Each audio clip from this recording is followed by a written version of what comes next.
അധ്യാപനത്തിന്റെ വഴിയിൽ നിന്ന് അഭിനയത്തിന്റെ വേദിയിലെത്തി മലയാളികളുടെ പ്രിയങ്കരനായി മാറിയ നമ്മുടെ സ്വന്തം സജിൻ ജോൺ ആണ് ഇന്നത്തെ ഗസ്റ്റ്. ഭ്രമണത്തിലെ ഹരിലാൽ എന്ന് പറയുന്നത് വളരെ ഡെപ്ത് ഉള്ളതെന്ന് പറഞ്ഞു. രണ്ടാമത് ചെയ്തത് ചാക്കോ മുരളി നെല്ലനാട് എന്ന് പറഞ്ഞ എഴുത്തുകാരൻ്റെ, അതും നോവലായിരുന്നു. ഈ രണ്ടും നോവലാണ്. ഇവർ ഈ സ്വത്തുക്കളും കാര്യങ്ങളൊക്കെ കൈയടക്കാൻ വേണ്ടിയിട്ട്, കാരണം അവന്റെ പേരിലാണ് എല്ലാ സ്വത്തും. ഇവന് ജീവിച്ചിരിക്കേണ്ടത് അവരുടെ ആവശ്യമാണ്. ഇതൊക്കെയാണോ കാണിക്കുന്നത്? യഥാർത്ഥ ജീവിതത്തിൽ സൈക്കോ ആകാറുണ്ടോ? പൊസസീവ്നെസ് അടിക്കും സ്വാഭാവികമായിട്ടും. പറയാറില്ല, മനസ്സിൽ വെക്കും. നാശം. കൺമണി എന്ന് പറഞ്ഞ സീരിയലില് ഓക്കെ വരാം, അപ്പൊ പറയാം. ശരി, തല്ലൊന്നും ചേർന്ന് ഞാൻ ഉദ്ദേശിച്ചത് പറഞ്ഞു. ഒരു വ്യക്തിയിൽ നിന്ന് ഉണ്ടായിരുന്ന ഒരു മോശം അനുഭവത്തെ കുറിച്ച് പറയുകയാണെങ്കിൽ, ചെറിയൊരു ബുദ്ധിമുട്ടുള്ള സാഹചര്യത്തിൽ ഫോൺ എടുത്ത് നോക്കുമ്പോൾ 10,500 കോണ്ടാക്റ്റുകളുണ്ട്. ആരെ വിളിക്കും, കിട്ടുന്നില്ല, പേര് കിട്ടുന്നില്ല. അപ്പൊ പിന്നെ എന്താ, പലപ്പോഴും നമ്മൾ ജസ്റ്റ് ഒരു മാർജിനലൈസ് ആയി പോവാറുണ്ട് പല സാഹചര്യങ്ങളിൽ. സോക്കോൾഡ് ആർട്ടിസ്റ്റുകളുടെ ചില ഗ്രൂപ്പുകളിൽ, പല സെറ്റുകളും ഗ്രൂപ്പിസം ഉണ്ട്. ഏറ്റവും കൂടുതൽ അടുത്ത് ചേർത്ത് വെച്ചേക്കുന്ന ആളുടെ സംസാരത്തിൽ പോലും നമ്മൾ ചിലപ്പോൾ നമ്മുടെ പേര് ഒരിക്കലും വരാറില്ല. നമ്മളില്ലെങ്കിൽ അവർ ഹാപ്പി ആണെങ്കിൽ, ബിക്കോസ് നമ്മുടെ ആബ്സെൻസ് അവർക്കൊരു മാറ്ററേ അല്ലെങ്കിൽ പിന്നെന്തിനാ അവിടെ നിൽക്കണം.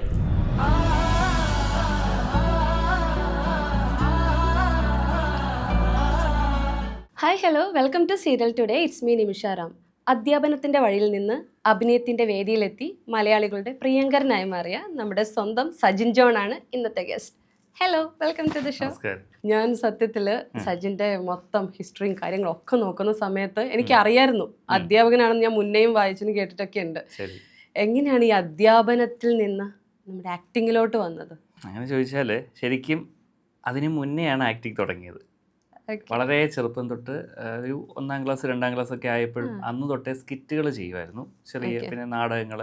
അപ്പോൾ അതിൻ്റെ ഒരു ബാക്ക്ഗ്രൗണ്ട് അല്ലെങ്കിൽ താല്പര്യം ഉണ്ടായിരുന്നു പണ്ടേ. അപ്പോൾ അതവിടെ കിടപ്പുണ്ട്, മനസ്സിൽ എപ്പോഴും കിടപ്പുണ്ട്. ഇത് നമുക്ക് അഭിനയിക്കണം എന്നുള്ളൊരാഗ്രഹം പുറത്ത് പറയുമ്പോഴത്തേക്ക് ചിലപ്പോൾ കളിയാക്കിയാലോ. ഭയങ്കര ഇൻട്രോവേർട്ടായിരുന്നു ഞാൻ, ഭയങ്കരമായിട്ട്. പക്ഷേ ഇത് ചെയ്യുകയും ചെയ്യും, അഭിനയം ചെയ്യുകയും ചെയ്യും, അതേസമയം ഉൾവലിഞ്ഞിരിക്കാനും ഒരു പ്രകൃതമാണ്. പിന്നെ എപ്പോഴോ കുറച്ച് പറഞ്ഞല്ലോ, നമ്മൾ സ്കൂളുകളിലൊന്നും നമുക്കൊരു സ്റ്റേജിൽ കയറ്റി അല്ലെങ്കിൽ അങ്ങനെ നമ്മളെ എൻകറേജ് ചെയ്യിപ്പിച്ചിട്ടില്ല. കൂടുതൽ എൻ്റെ അന്നത്തെ ഹോബി എന്ന് പറയുന്നത് ഡ്രോയിങ് ആയിരുന്നു. അതപ്പോൾ മിണ്ടാതിരുന്ന് വരച്ചാൽ മതിയായിരുന്നു.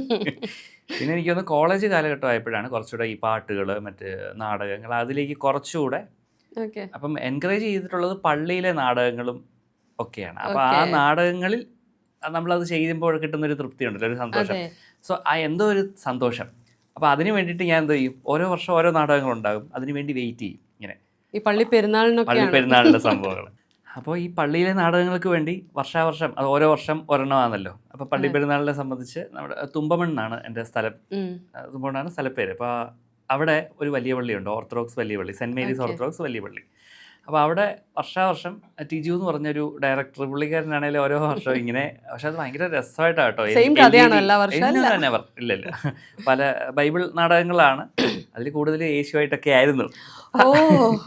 7 തവണ എങ്ങാണ്ട് എനിക്കൊന്ന് കണ്ടിന്യൂസ് ആയിട്ട് യേശുവായിട്ട്. പിന്നെ പല പല ക്യാരക്ടേഴ്സ്. ഒരു നാടകത്തിൽ തന്നെ 3 വേഷങ്ങളൊക്കെ മാറി മാറി ചെയ്യുമായിരുന്നു. കാരണം വെച്ച് കഴിഞ്ഞാൽ നമ്മൾ ആർട്ടിസ്റ്റുകൾ കുറവായിട്ട് വേറെ നിവർത്തിയില്ലല്ലോ, വേഗം മാറി താടിയൊക്കെ സെറ്റ് ചെയ്ത് അല്ലെങ്കിൽ. പക്ഷേ യേശുവായ ഒരാളെ വേറെ ക്യാരക്ടറായിട്ട് ഞാൻ ചിന്തിക്കായിരുന്നു, ഏത് ക്യാരക്ടർ ആയിരിക്കും. Positive characters. തെറ്റിക്കോ ഡയലോഗ്സ് ഒക്കെ? കറക്റ്റ് ആയിട്ട്, ഓൾമോസ്റ്റ് കറക്റ്റ്. ഓക്കെ, അപ്പോൾ സ്കിൽഡ് ആയിരുന്നു. മേ ബി താല്പര്യം ഉള്ളിൽ കിടക്കുന്നുണ്ടേ, ഭയങ്കര സന്തോഷമാണ്. ഈവൻ ആ ഡ്രാമ പോലും ഭയങ്കരമായിട്ട് നമ്മൾ എങ്ങനെയൊക്കെയാണ്, ഏത് മ്യൂസിക്കിലാണ് ആൾ കയറി വരേണ്ടത് എന്നുള്ളതൊക്കെ ഞാൻ എൻ്റെ ഭാഷയിൽ ഇങ്ങനെ വരച്ചൊക്കെ എഴുതി വെക്കുമായിരുന്നു. ഡിറക്ഷനിലോട്ടൊരു പണ്ട് എവിടെയോ ഒരു സാധനം കിടപ്പുണ്ടെന്ന് തോന്നുന്നു. താല്പര്യം മേ ബി കുറച്ച് കഴിയുമ്പോൾ വരുമായിരിക്കാം. എനിക്ക് തോന്നുന്നു ഞാൻ ഇന്റർവ്യൂ ചെയ്ത പലരും ഡിറക്ഷനിലോട്ടൊക്കെ കടക്കുന്നുണ്ട്. കാരണം ഇപ്പം എല്ലാം ഈവൻ ഇപ്പം ഫീൽഡിൽ ആക്ട് ചെയ്യുമ്പോഴാണേലും ഇന്നത് തിരിയുന്നത്, അപ്പം ഈ തിരിയുന്നതും കട്ട്സും എല്ലാ കാര്യങ്ങളും എൻ്റെ മൈൻഡിൽ തെളിയുന്നുണ്ട്. ഇങ്ങനെയൊക്കെയാണ് ശരി, വെറുതെ അഭിനയിച്ചു പോവല്ല. അല്ലല്ല, ഇപ്പം ഇങ്ങനെ വന്നു കഴിഞ്ഞാൽ അപ്പം സാർ എന്താണ് ഉദ്ദേശിക്കുന്നത് എന്നുള്ളത് എനിക്ക് വ്യക്തമായിട്ട് മനസ്സിലായി. സാർ ഇതല്ലേ, ഓക്കെ ഇതാ, ഓക്കെ എടാ അങ്ങനെയാ. അപ്പം എന്താ കൂടുതൽ പറയേണ്ട വരുന്നില്ല, ഇതാണ്. കാരണം ഇത് അടുത്ത ഘട്ടം എന്ന് പറയുന്നത് കണ്ടിന്യൂറ്റി മെയിൻറ്റെയിൻ ചെയ്യണം എന്നുള്ള കാര്യങ്ങളൊക്കെ. സജിനെ മേയ്ക്കാന്ന് പറയാൻ പറ്റില്ല, അഭിനയിപ്പിക്കാൻ എളുപ്പമാണ്, പെട്ടെന്ന് കൺവേ ആകും അല്ലേ. എനിക്കൊന്ന് ഡയറക്ടേഴ്സ് ആക്ടർ തന്നെയാണ്. പ്ലസ് എന്നെ ഫ്രീ ആയിട്ട് തുറന്നു വിട്ട് കഴിഞ്ഞാൽ കുറെ നമുക്ക് ഇംപ്രൂവൈസേഷൻ ചെയ്യാൻ കൈ നോക്കി എടുത്തിടും. ഇടും. അല്ല, അത് സപ്പോർട്ടീവ് ആണ്. ഇപ്പം കൺമണി എന്ന് പറഞ്ഞ സീരിയലില് ഞാൻ അതിലോട്ട് വരാം. ഓക്കെ, വരാം. അപ്പൊ പറയാം. ശരി. അപ്പൊ നമ്മൾ ചെറുപ്പത്തിലെ ഈ നാടകത്തിൽ നിന്നൊക്കെ തുടങ്ങി, എന്നിട്ട് എന്തുകൊണ്ട് ഡയറക്റ്റ് ആക്ടിങ്ങിലോട്ട് പോകാതെ അധ്യാപനത്തിലോട്ട് പോയി? അങ്ങനെ ചോദിച്ചാൽ എനിക്ക് ഫാമിലിയിൽ നിന്ന് സപ്പോർട്ടൊക്കെ ഉണ്ടായിരുന്നു. വേറെ നമുക്ക് അപ്പോഴും ഒരു പ്രശ്നം എന്ന് വെച്ച് കഴിഞ്ഞാൽ, ഇത് ഇനിയിപ്പോൾ ഞാൻ ഈ ഒരു ആഗ്രഹം പറഞ്ഞു കഴിഞ്ഞാൽ ആൾക്കാർ കളിയാക്കും. ഞാൻ പറഞ്ഞല്ലോ, ഇൻട്രോവേർട്ട്. പിന്നെ ഇങ്ങനെ ഇൻസൾട്ട് ചെയ്യുമ്പോൾ എനിക്ക് ഇൻസൾട്ട് ചെയ്യുന്നത് വലിയ ഇച്ചിരി ഇൻസൾട്ട് ചെയ്യാൻ മാത്രം എന്താ? അല്ല, എനിക്ക് വലിയ വണ്ണവും കാര്യങ്ങളോ ഒന്നും ഇല്ല. അത് ചെറിയ ഇച്ചിരിയൊക്കെ ഇൻഫീരിയോറിറ്റി കോംപ്ലക്സ് ഉണ്ടായിരുന്നു. വലിയ ഹൈറ്റ് ഒന്നും ഇല്ല. പിന്നെ അങ്ങനെ വലിയ ഭംഗി ഒന്നും ഇല്ല താനും. എനിക്കറിയില്ല. കാരണം എന്ന് വെച്ച് കഴിഞ്ഞാൽ നാടകങ്ങൾക്കൊക്കെ മേ ബി ഭയങ്കര ഹൈറ്റും. എൻ്റെ മനസ്സിലെന്താ, ഇച്ചിരി നല്ല നിറമൊക്കെ വേണം, അല്ല ഹൈറ്റ് ഒക്കെ വേണം. അപ്പൊ അങ്ങനത്തെ ഒരു രൂപമൊന്നും എനിക്കില്ലാത്തത് കൊണ്ട് അപ്പൊ നമ്മൾ വിചാരിക്കും വേണ്ട, വെറുതെ എന്തിനാ. പിന്നെ നോക്കുമ്പം ഇപ്പൊ സിനിമകളിലൊക്കെ കുറെ മാറ്റങ്ങൾ വന്നു. തീർച്ചയായും ഇപ്പോഴും കുറെ കൂടി. അപ്പോൾ ഓക്കെ, ശരി, വേണമെങ്കിൽ നോക്കാം എന്നുള്ള രീതിയിൽ വന്നു. പക്ഷെ അപ്പോഴും ഞാൻ മടിച്ചു. പിന്നെ ഓഡീഷൻസിനൊന്നും മിണ്ടാണ്ട് ഇങ്ങനെ ഫോട്ടോ അയച്ചു കൊടുക്കും, റിജക്റ്റഡ്. ഇത് തന്നെ പണി. ഒരുപാട് ഓഡീഷൻസിന് നേരിട്ട് പോയിട്ടില്ല, അല്ലാതെ ചുമ്മാ അയക്കും. അത് മെയിലിൽ ഇങ്ങനെ കുറച്ച് ഫോട്ടോ അയക്കും, അയച്ചുകൊണ്ടേ ഇരിക്കുക. അങ്ങനെയൊക്കെ അയച്ച് ഇരുന്നപ്പോഴും അങ്ങനെയാണ് ഒരു ഫസ്റ്റ് വർക്കിലേക്ക് എത്തിയത്, ഭ്രമണം എന്ന് പറഞ്ഞ വർക്കിലേക്ക്. അതാണ് തുടക്കത്തിലല്ലേ? ആ ടൈമിൽ ഈ അധ്യാപനം എന്നുള്ള ടീച്ചിങ് പ്രൊഫഷൻ കംപ്ലീറ്റ്ലി സ്റ്റോപ്പ് ചെയ്തിട്ടാണോ വന്നേ? പിന്നെ വേറൊരു സൈഡ് പറഞ്ഞു കഴിഞ്ഞാൽ ഞാൻ നല്ല പഠിപ്പിച്ചായിരുന്നു. നല്ല നന്നായിട്ട് പഠിക്കും. എനിക്ക് ഭയങ്കര ഇഷ്ടമാണ്. കാരണം ഞാൻ ഏത് ആക്ടിവിറ്റി ചെയ്യുവാണെങ്കിലും അത് എൻജോയ് ചെയ്ത് ചെയ്യാൻ ശ്രമിക്കാറുണ്ടായിരുന്നു. അയ്യോ സോറി, ടീച്ചർ കൂടിയാണല്ലേ? എനിക്ക് പഠിപ്പിച്ചത് ഇഷ്ടമാണ്, നന്നായി പഠിക്കും. നന്നായി. അപ്പോൾ ഇത് ഡിഗ്രി കഴിഞ്ഞപ്പോൾ +2 വരെ കഴിഞ്ഞിട്ട് പിന്നെ നേരെ വിചാരിച്ചു ഒരു ഡോക്ടർ ആവണം എന്നായിരുന്നു ആഗ്രഹം. ശരിക്കും മെഡിക്കൽ ഫീൽഡിലേക്ക് താല്പര്യം ഉണ്ടായിരുന്നു. പക്ഷെ അവിടെയും ചെന്നെത്തുന്നത് എന്താണ്, ഇൻ കേസ് ഡോക്ടർ ആവാൻ പറ്റിയില്ല, അല്ലെങ്കിൽ ഇതില്ലെങ്കിലും MD എടുത്ത് വേണമെങ്കിൽ പഠിപ്പിക്കാൻ പിള്ളേരെ. അപ്പോൾ ഇതെല്ലാം എൻഡ് ചെയ്യുന്നത് പഠിപ്പിക്കുക എന്നുള്ളൊരു ഇതിലേക്കാണ്. ഞാൻ വിചാരിച്ചു എന്നാൽ ലിറ്ററേച്ചർ എടുത്തുകൂടെ, അപ്പോൾ വലിയ കുഴപ്പമില്ലല്ലോ. പിന്നെ മലയാളം അത് കൂടുതലും CBSE-യിലായിരുന്നു പഠിച്ചത്, സെൻറ്റ് ജോൺസ് എന്ന് പറഞ്ഞൊരു സ്കൂൾ. അപ്പോൾ അത് പക്ക സ്ട്രിക്റ്റ് ആയിട്ടുള്ളൊരു സ്കൂളായിരുന്നു. അപ്പോൾ കുറച്ച് നമുക്ക് പറഞ്ഞാൽ ഇംഗ്ലീഷിനെ പറ്റി കുറച്ചുകൂടെ അറിയണം. അറിയാത്തത് കൊണ്ട് ഇംഗ്ലീഷ് എടുക്കണം എന്നുള്ളത് കൊണ്ടുണ്ട്. അപ്പോൾ അങ്ങനെ കണ്ടിന്യൂസ് ഡിഗ്രി PG B.Ed എല്ലാം എടുത്തു. അപ്പോൾ നമുക്കൊരു കുറച്ചുകൂടെ ഐഡിയ കിട്ടി. നമ്മളെപ്പോൾ എല്ലാവരും വിചാരിക്കും ഗ്രാമറാണ് എല്ലാത്തിൻ്റെയും ബേസ്. അങ്ങനെയല്ല. നമ്മൾ ആ ഒരു യൂസിൽ വരുമ്പോൾ ഓട്ടോമാറ്റിക്കായിട്ട് ആ ഗ്രാമർ വരും, നമുക്ക് ഇൻവോൾവ് ആയിട്ട് വരും, അത്രേ ഉള്ളൂ. പിന്നെന്തോ അതിനകത്ത് ഈ ലാംഗ്വേജ് വെച്ചിട്ട് പലപ്പോഴും ഒരു ഇൻസിഡൻറ്റ് ഉണ്ടായത് ഇംഗ്ലീഷ് എടുക്കാൻ കാരണം എന്ന് വെച്ചാൽ, നമ്മുടെ ബന്ധുക്കളിൽ ഒരാൾ സിറ്റിയിലാണ് ജീവിക്കുന്നത്. അപ്പോൾ ഇവരുടെ വിചാരം എന്ന് വെച്ചാൽ അവരുടെ കൊച്ചുമക്കൾ മാത്രമാണ് ഏറ്റവും ബെസ്റ്റ്. എന്തോ ഒരു സോ കോൾഡ് വലിയ പേരുകളൊക്കെ ഉള്ള സ്കൂളുകൾ ഉണ്ടാവുമല്ലോ. എൻ്റെ മോൻ ഇന്നടുത്താണ് പഠിക്കുന്നേ, അവൻ ഭയങ്കര ഇവിടുത്തെ സ്റ്റാൻഡേർഡ് ഒന്നും അല്ല, അവിടെ വളരെ വലിയ സ്റ്റാൻഡേർഡ്, ഇങ്ങനെയൊക്കെ പറയും.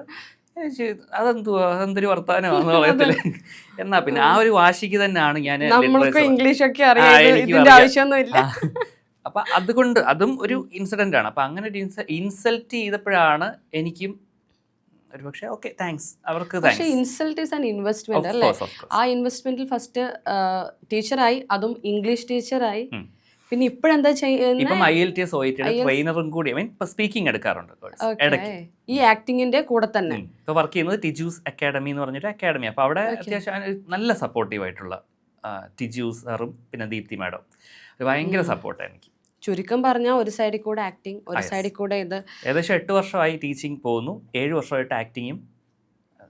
ഒരു കാര്യം കൂടെ ചെയ്യും, ഈ ടീച്ചിങ് ഇഷ്ടമായ സ്ഥിതിക്ക് ഒരു ആക്ടിങ് സ്കൂൾ കൂടെ തുടങ്ങിയിട്ട് പഠിപ്പിക്കും കൂടെ ചെയ്യാം അല്ലേ? പഠിപ്പിക്കാനാണ്, എങ്ങനെ തിരിഞ്ഞാലും ഞാൻ അധ്യാപനത്തിൽ എത്തുന്നു പറഞ്ഞുകൊണ്ട് നമുക്കങ്ങനെ അഭിനയിക്കാൻ തുടങ്ങിയേക്കാം.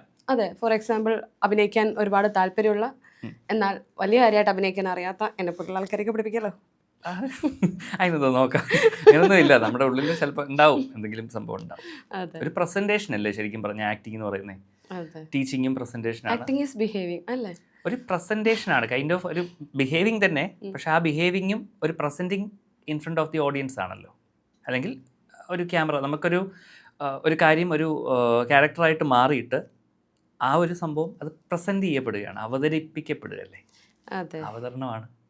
ഓക്കെ, അപ്പം നല്ലൊരു ഡയറക്ടർ ഉള്ളിലുണ്ട് ഉണ്ടാവാം. അല്ലേ? അപ്പൊ ആ ഡയറക്ടറിനോട് ചോദിക്കുക, എനിക്കൊരു ക്യാരക്ടർ തരാണെങ്കിൽ വില്ലത്തിയായിട്ട് തരുമോ നായികയായിട്ട് തരുമോ, എന്താ പറ, അതോ സൈഡ് റോളാണോ? ഇല്ല, നല്ലൊരു ക്യാരക്ടർ റോള് തരാം, നല്ല ക്യാരക്ടർ, അത്യാവശ്യം വില്ലത്തി perform. വില്ലത്തി വേണ്ട. വേണ്ട, അതിനേക്കാളും നന്മയൊക്കെ ഉണ്ടല്ലേ മുഖത്ത്. എവിടേക്കോ. ഓക്കെ, അപ്പൊ നമ്മള് ഭ്രമണത്തില് തുടങ്ങി അല്ലേ, അതിനുശേഷം ചാക്കോയും മേരി. ഓക്കെ, അത് അടുത്ത ചാലഞ്ചിങ് ആയിരുന്നു. ഭ്രമണം വൈസ് നമുക്കൊരു ഷെയ്ഡുകൾ ഒരുപാടുള്ള ക്യാരക്ടർ എന്ന് വെച്ചാൽ ഭയങ്കര പോസിറ്റീവായിട്ട് വളരെ സ്വീറ്റ് ആയിട്ടുള്ളൊരു ഹസ്ബൻഡ് ആയിരുന്നു. പക്ഷെ അത് ഒരു കഥാപരമായിട്ട് മാറ്റങ്ങൾ വന്നപ്പോഴത്തേക്ക് അയാൾ ഭയങ്കരമായിട്ട് പൊട്ടിത്തെറിക്കുക. അത്രയും ജീവന തുല്യം സ്നേഹിച്ച ആ ഒരു ഭാര്യ വേറൊരു അഫെയറുമായിട്ട്, അതായത് ഒരു ഇൻട്രൂഡർ വന്ന അതിനകത്ത് വേറൊരു സിറ്റുവേഷൻ മാറിയപ്പം അയാൾ ഭയങ്കരമായിട്ട് പൊട്ടിത്തെറിക്കും. സോ ആ ഒരു സിറ്റുവേഷൻ ചേഞ്ച് വന്നു. അപ്പോൾ അതെന്നെ സംബന്ധിച്ച് ഫസ്റ്റ് ഒരു ബിഗിനർ എന്നുള്ള രീതിയിൽ ചെയ്യാൻ ചലഞ്ചിങ് ആണോ എന്ന് വെച്ചാൽ, ഡ്രാമ ചെയ്തതിൻ്റെ എക്സ്പീരിയൻസും അല്ലെങ്കിൽ നാടകങ്ങൾ ചെയ്തതിൻ്റെ ആ ഒരു ബേസ് അവിടെയാണ് എനിക്ക് തിരിച്ചറിഞ്ഞത്. ഓക്കെ, ഭയങ്കര എൻജോയ് ചെയ്താണ് ഞാൻ ചെയ്തത്. ശരിക്കും പറഞ്ഞാൽ എനിക്കൊന്ന് 5 ദിവസമാണ്, ബാക്കി എത്രയും ദിവസമുണ്ട്, 5 ദിവസമാണ് ആ ക്ലൈമാക്സ്, എൻ്റെ പോർഷൻ്റെ ക്ലൈമാക്സ് ചെയ്തത്. ഇത് ചെയ്ത് കഴിഞ്ഞ് വന്നപ്പോഴത്തേക്ക് സത്യം പറഞ്ഞാൽ ഓപ്പോസിറ്റ് ചെയ്യുന്ന നായികയായിട്ട് ചെയ്ത കുട്ടിയോടും മറ്റ് ഇൻട്രൂഡറായിട്ട് വന്ന ആ വ്യക്തിയോടും ഭയങ്കര ദേഷ്യമായിരുന്നു എനിക്ക്. കാരണം വെച്ച് കഴിഞ്ഞാൽ നമ്മൾ അത്രയും ഇൻവോൾവ് ആയിപ്പോയി. ക്യാരക്ടർ ഒന്ന് പുറത്ത് കടക്കാൻ കുറച്ച് ബുദ്ധിമുട്ടി. കാരണം അത് അത്രയും ജോയ്സി സാറിൻ്റെ എഴുത്തെന്ന് പറയുന്നത് ഭയങ്കര ഡീപ്പാണ്. ഈവൻ ഓരോ ഡയലോഗ്സ് പോലും ഭയങ്കര ഇപ്പോഴും റീവാച്ച് ചെയ്യാറുണ്ട് അവർ യൂട്യൂബ് ചാനലിലൊക്കെ. ഇപ്പോഴും എടുത്തു പറയുന്നത് ഭ്രമണത്തിലെ ഹരിലാൽ നല്ലതായിരുന്നു, ഇപ്പോൾ മറക്കാൻ പറ്റത്തില്ല എന്നാണ്. അപ്പം അത് ആ ജോയ്സി സാറിൻ്റെ എഴുത്തിൻ്റെ ഒരു ഭംഗി കൂടിയാണ്. അതിൻ്റെ ഒരു എന്താ പറയുക, ഡെപ്ത് ഭയങ്കരമാണ്, ക്യാരക്ടറിന് ഭയങ്കര ഡെപ്ത് ഉള്ളതായിരുന്നു. അപ്പൊ ഇന്നും ആൾക്കാർ തിരിച്ചറിയുമ്പം സജിൻ ജോൺ എന്ന ആളെ കാണുമ്പോൾ ഏത് പേരായിരിക്കും? ഞാൻ കൂടുതലും ചിന്തിക്കുമ്പോൾ ഇവർ ആർട്ടിസ്റ്റ് അല്ലേ, ഞാൻ പറഞ്ഞു അതെ. അപ്പം നമ്മളിങ്ങനെ വരുമ്പോൾ അത് ഞാൻ ഇപ്പം സീരിയൽ കാണാറില്ല, പക്ഷെ പണ്ട് ഒരു സീരിയൽ ഉണ്ടായിരുന്നില്ല എന്ന് പറയുമ്പോഴത്തേക്ക് ഓട്ടോമാറ്റിക്കായിട്ട് ഭ്രമണമാണോ? അതെ അതെ. അല്ലെ ചാക്കോ, കൂടുതലും എന്നെ ചാക്കോ എന്ന് വിളിച്ച് ആൾക്കാർ ഞങ്ങളെ ഒരുപാട് കരയിച്ചതാന്നൊക്കെ പറഞ്ഞു. കാരണം ചാക്കോ കുറച്ചുകൂടെ ഇമോഷണൽ ആയിട്ടുള്ളൊരു ഭയങ്കര പാവം അന്ധനായിട്ട് ബ്ലൈൻഡ് ആയിട്ടുള്ളൊരു, അത് എനിക്ക് അടുത്ത ചാലഞ്ചായിരുന്നു. കാരണം വേറൊന്നുമല്ല, കണ്ണ് മേലേക്ക് വെച്ചുള്ള ഒരു ബ്ലൈൻഡ്നെസ് അല്ല. അയ്യോ, അത് എത്ര നേരം ഇങ്ങനെ കണ്ണിങ്ങനെ മേലേക്കല്ല, നേരെ നോക്കിക്കൊണ്ട്, നേരെയല്ല, ഇപ്പൊ ഇങ്ങനെ നോക്കുകയല്ല, ജസ്റ്റ് ഈ സൈഡിൽ വെച്ചിട്ട് മറ്റേ ചെവി കൂർപ്പിച്ച് ഈ ഒരു സംഭവം മാത്രമേ ഉള്ളൂ. പക്ഷെ ആ ഒരു പോയിന്റിൽ ശരിക്കും നമുക്കിപ്പോൾ ഈവൻ സംസാരിച്ചിട്ട് തിരിഞ്ഞു പോകുമ്പോഴാണേലും ഇതേ ഐ കോണ്ടാക്ട് ഇടയ്ക്ക് ഇങ്ങനെ നോക്കാനും പാടില്ല. ഭയങ്കരമായിട്ട് നേരെ ഐ കോണ്ടാക്ട് കൊടുക്കാൻ പാടില്ല. നോർമലി കൊടുക്കാം, പക്ഷെ അതിൽ എപ്പോഴും ഒരു ഡയറക്റ്റ് കണ്ണി നോക്കാറില്ലല്ലോ സാധാരണ. ചെറിയ പോയിന്റ്, ചെറിയ വ്യത്യാസങ്ങളുണ്ട് ചെറിയ ചെറിയ കാര്യങ്ങൾ. അപ്പം അത് ലാലേട്ടൻ്റെ ഒപ്പം സിനിമയും, കാരണം എനിക്കൊരു ഐഡിയ ഇല്ല ഞാനിത് എങ്ങനെ ചെയ്യുന്നതെന്ന്. കാരണം അത് പാളിപ്പോയി കഴിഞ്ഞാൽ ആൾക്കാർ കുറ്റം പറയും, സ്വാഭാവികമായിട്ട് ട്രോളായി പോകും. അപ്പം എന്നാൽ കഴിയുന്ന രീതിയിൽ ചെയ്യാൻ ശ്രമിച്ചു. അത് എനിക്ക് തോന്നുന്നു ഒരു പരിധി വരെ ഓക്കെ ആയിരുന്നു എന്ന് വിശ്വസിക്കുന്നു. എനിക്കറിയില്ല, ഇപ്പോഴും കുറ്റങ്ങളുണ്ടാവും, സ്വാഭാവികമായിട്ടും ഉണ്ടാവും. ശ്രമിച്ചു, തരക്കേടില്ലാതെ ചെയ്തു. ലാലേട്ടൻ ഒരുപാട് ഇൻസ്പയർ ചെയ്തിട്ടുണ്ടെന്ന് പല സ്ഥലത്തും പറഞ്ഞു. തീർച്ചയായിട്ടും. അദ്ദേഹം പിന്നെ മണിച്ചേട്ടനാണേലും രണ്ടുപേരും അന്ധരായിട്ട് അഭിനയിച്ചിട്ടുള്ളവരാണ്. അപ്പോൾ അതിനകത്ത് ചില ഈ ചെവി കൂർപ്പിക്കലും കാര്യങ്ങളും ഒക്കെ എടുത്തത് മണിച്ചേട്ടൻ്റെയാണ്. പിന്നെ ഈ കണ്ണ് ചെവി കൂർപ്പിച്ചിട്ടുള്ള, കാരണം അത് ഓട്ടോമാറ്റിക്കായിട്ട് ഇങ്ങനെ നോക്കും. ഇപ്പോഴാണെങ്കിൽ അത്ര പിടിക്കില്ല, പക്ഷെ ജസ്റ്റ് ഇങ്ങനെ വന്നല്ലേ ഈ സംഭവമാണ്. സൂപ്പർ കൺമണി സെറ്റിലോട്ട് എത്തിയപ്പം ഈ മുൻപ് ചെയ്ത കഥാപാത്രത്തിൽ നിന്ന് ഇപ്പൊ നെഗറ്റീവ് ഷെയ്ഡിലുള്ള ഒരു കഥാപാത്രമാണ് സൂപ്പർ കൺമണി ചെയ്യുന്നത്. അത് ആ കഥാപാത്രത്തിനെ കുറിച്ച് പറയൂ. അയ്യോ, ആ ക്യാരക്ടർ ഭയങ്കര ഒരു ജീവിതത്തിൽ എപ്പോഴും ഓർക്കുന്ന, അതായത് ഈ പറഞ്ഞ ഭ്രമണത്തിലെ ഹരിലാൽ എന്ന് പറയുന്നത് അത് വളരെ ഡെപ്ത് ഉള്ളതെന്ന് പറഞ്ഞു. രണ്ടാമത് ചെയ്തത് ചാക്കോ മുരളി നെല്ലനാട് എന്ന് പറഞ്ഞ എഴുത്തുകാരൻ്റെ, അതും നോവലായിരുന്നു. ഈ രണ്ടും നോവലാണ്. ജോയ്സി സാറിന്റെ ഒക്കെ നോവൽ, ജോയ്സി സാറിന്റെ നോവൽ സീരിയലാക്കിയതാണ് ഭ്രമണം. മുരളി നെല്ലനാട് എന്ന് പറഞ്ഞ ആളുടെ നോവലാണ് ചാക്കോയും മേരി. അപ്പം അത് രണ്ടും നല്ല വേറൊരു ക്ലാസിക് എന്ന് തന്നെ പറയാം.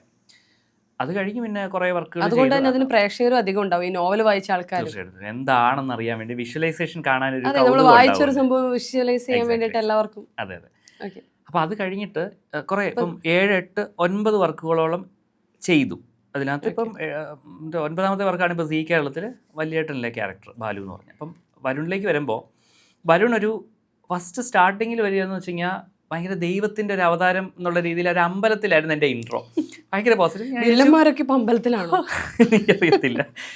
ഇങ്ങനെ വന്നു, ഞാൻ വിചാരിച്ചു കൊള്ളാമല്ലോ.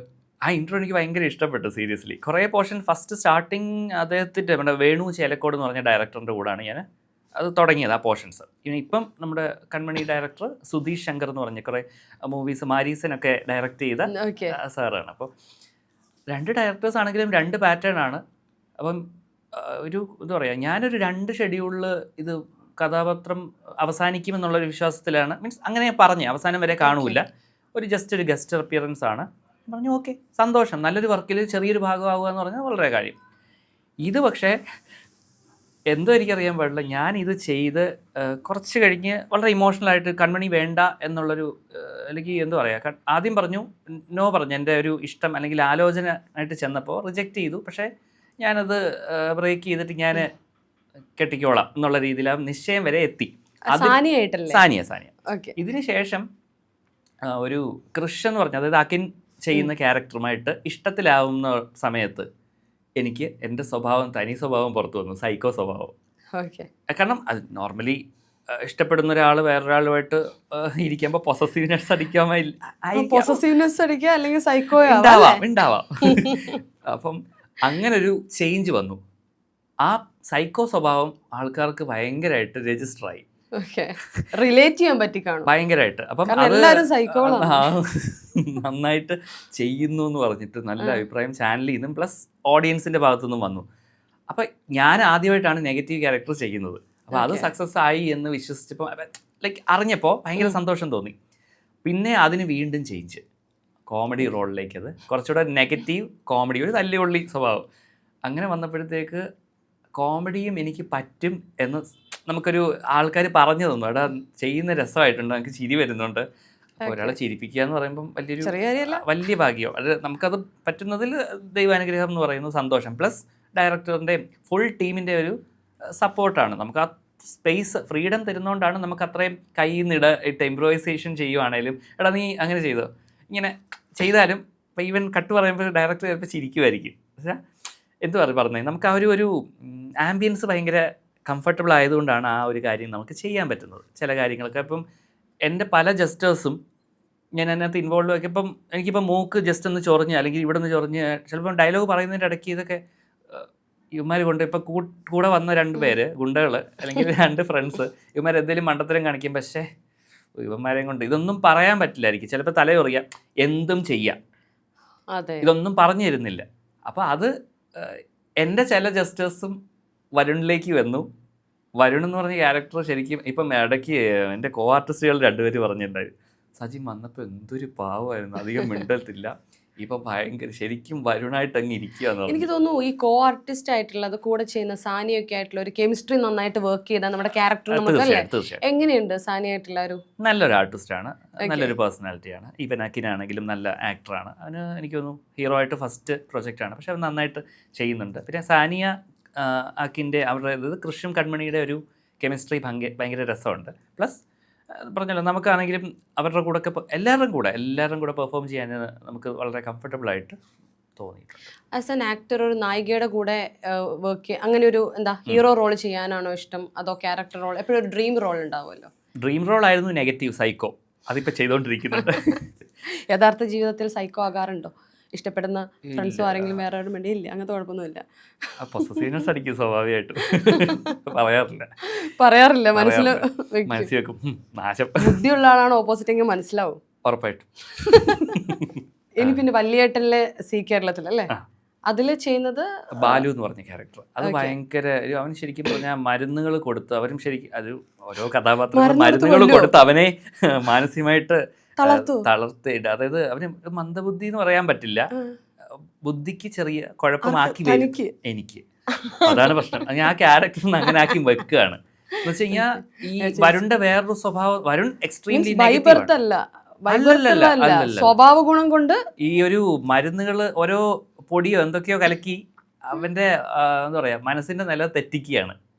നോർമലായിട്ടൊരു മനുഷ്യനായിരുന്നു, പക്ഷെ ഇവർ ഈ സ്വത്തുക്കളും കാര്യങ്ങളും ഒക്കെ കിട്ടാൻ കൈയടക്കാൻ വേണ്ടിട്ട് വേണ്ടിട്ട്, മരുന്ന് കലക്കിയിട്ട് കാരണം അവന്റെ പേരിലാണ് എല്ലാ സ്വത്തും, ഇവന് ജീവിച്ചിരിക്കേണ്ടത് അവരുടെ ആവശ്യമാണ്. ഇതൊക്കെയാണോ കാണിക്കുന്ന മനുഷ്യന്മാരെ സീരിയലിലെ? എന്ത് ചെയ്യാനാ, എല്ലായിടത്തും നെഗറ്റീവ് ഉണ്ട്, പറഞ്ഞിട്ട് കാര്യമില്ല. മരുന്നൊക്കെ കലക്കി കൊടുത്ത ഒരാൾക്കുള്ള ബുദ്ധിയും കളയാന്ന് വെച്ചാൽ എന്ത് ചെയ്യാൻ, ആകെപ്പാട് ഇത്തിരി ബുദ്ധിയെ ഉണ്ടാവും. ശരിക്കും പറഞ്ഞാൽ ലൈഫിൽ നിന്ന് ആണ് എടുക്കുന്ന പല കാര്യങ്ങളും. എന്നിട്ട് പറയും ഇതിനകത്ത് മാത്രമേ ഉള്ളൂ എന്ന്. പക്ഷെ ലൈഫിൽ മരുന്നൊന്നും കലക്കി കൊടുത്ത് ബുദ്ധിയൊന്നും കളയത്തില്ല. ഓൾറെഡി മന്ദബുദ്ധിയായ ഒരാൾക്ക് ഈ മരുന്നൊക്കെ കലക്കി കൊടുത്ത് ബുദ്ധി കളയാൻ പറ്റത്തുള്ളൂ. അറിയില്ല എന്തൊക്കെയോ. ഇത് ശരിക്കും വേറൊരു കഥയാണ്, വേറെ അന്യഭാഷ കഥയാണ്. തല്ലൊന്നും ചേർന്ന് ഞാൻ ഉദ്ദേശിച്ചത് പറഞ്ഞു, ബുദ്ധിയോ മനസ്സിലായില്ലേ? നന്നായി. ഓൾറെഡി അതിന് ബുദ്ധി കാണത്തില്ല, അല്ലെങ്കിൽ ബുദ്ധി ഉണ്ടായിരുന്നു. പിന്നെ സൗഹൃദത്തിലോട്ട് വരികയാണെങ്കിൽ ശരി, നമ്മുടെ ഇൻഡസ്ട്രിയിൽ ഒരുപാട് ഫ്രണ്ട്സ് ഉണ്ടോ, സുഹൃത്തുക്കളുണ്ടോ? ഇൻഡസ്ട്രിയിലെക്കാട്ടിലും ഔട്ട്സൈഡ് ഇൻഡസ്ട്രിയാണ് നല്ലൊരു ഫ്രണ്ട് ഉള്ളത്. ഓക്കെ, ഇൻഡസ്ട്രിയിൽ സുഹൃത്തുക്കളെ എങ്ങനെയാ കൂട്ടാൻ കൊള്ളൂ? അങ്ങനെയല്ല, പൊതുവെ നമ്മൾ പറയുന്നത് വർക്ക് ലൈഫ് ആൻഡ് അല്ലേ, പേഴ്സണൽ ലൈഫ് വേറെ വേറെ വെക്കണം, അങ്ങനെയാണോ? ഔട്ട്സൈഡ് ഇൻഡസ്ട്രിയിൽ എൻ്റെ ഏറ്റവും നല്ലൊരു ക്ലോസ് ഫ്രണ്ട് ആൻഡ് ബ്രദറായിട്ട് ഞാൻ കാണുന്നത് രജിത്ത് എന്ന് പറഞ്ഞിട്ടുള്ളൊരു വ്യക്തിയാണ്. അപ്പം പുള്ളി നമുക്കൊരു, ഞാൻ ഇതുവരെ കണ്ടതിൽ ഒരുപാട് പേരെ പരിചയപ്പെട്ടുണ്ടെങ്കിലും വളരെ നന്മയുള്ളൊരു മനുഷ്യനായിട്ട് എനിക്ക് തോന്നിയിട്ടുണ്ട്. കാരണം നമുക്ക് വേണ്ടി ഒരു സമയം സ്പെൻഡ് ചെയ്യുക, അല്ലെങ്കിൽ നമ്മളെ ഒരു പരിഗണിക്കുക, നമ്മളെന്തെങ്കിലും ആവശ്യങ്ങളുണ്ടെങ്കിലും ഒരു ബ്രദർ, ജ്യേഷ്ഠൻ എന്നുള്ള രീതിയിൽ നമ്മളെ പരിഗണിച്ച് അങ്ങനെ കൂടെ നിർത്തുന്ന ഒരു വ്യക്തി, നല്ല മനുഷ്യൻ, അത്രയേ ഉള്ളൂ. അതാണ് എനിക്ക് പറയാനുള്ളത്. നമ്മുടെ ഫീൽഡിലേക്ക് വരുമ്പോൾ ഞാൻ കൂടെ വർക്ക് ചെയ്തിട്ടില്ലെങ്കിലും പ്രശാന്ത് എന്ന് പറഞ്ഞൊരു ആർട്ടിസ്റ്റ് ഉണ്ട്.